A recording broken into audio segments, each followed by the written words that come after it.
akikukuta huko anakuchukua anakutoa nje. Si alisema hivyo? Wakenya wakisikia, akasema Kenya sasa ni ya shareholders only.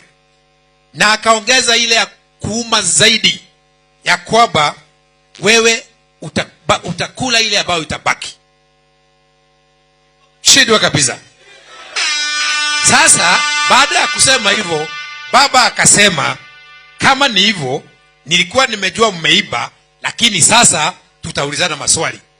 Kama mlichukua taifa ili mtenge wengine, sasa tutafungua safa ili tujue mshindi alikuwa nani.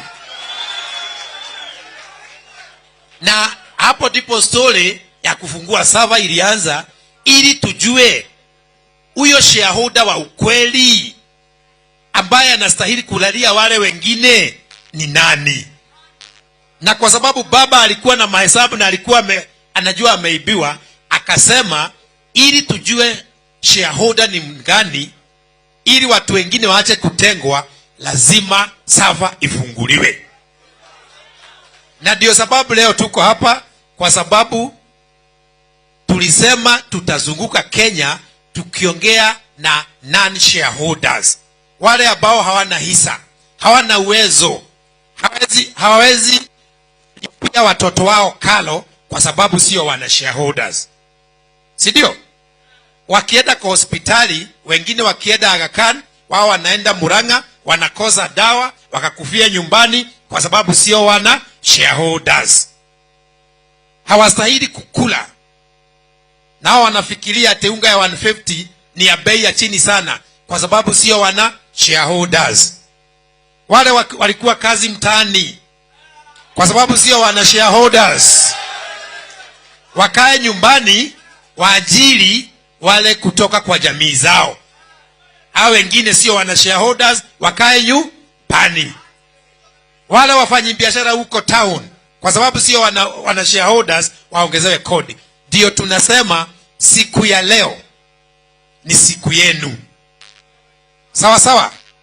Ili muambie baba zile shida ambazo mko nazo, ili naye akipigana awe anapigania ile mijadala ambayo imetoka kwa mwananchi wa kawaida. Amezunguka Kenya, alikuwa amezuiliwa kukuja Central Kenya. Ati watu wa Central Kenya wote ni wauda, hata wakilala jana ni wauda, hapo wakikosa kusomesha watoto ni wauda. Mnakubali hivyo? Wewe ulale jana kwa sababu wewe ni wauda? Wewe ukose kufundisha mtoto shule kwa sababu ni wauda? Wewe ulipe kodi ya juu kwa sababu ni wauda? Baba akasema atakuja ili tuwe na mazungumzo. Sawa sawa? Kwa sababu yeye amesema na sisi tumemwambia either ifunguliwe, kama haifunguliwi hii Kenya tutapasua mara mbili. Kwa hivyo sitaongea sana, nilikuwa nataka kumuelezea. Kutakuwa na wale ambao watapeana maoni. Kazi ya baba na hii team ni kuweka yote chini, ili kabla viongozi hawajaongea wajue shinda za watu wa Murang'a ni gani.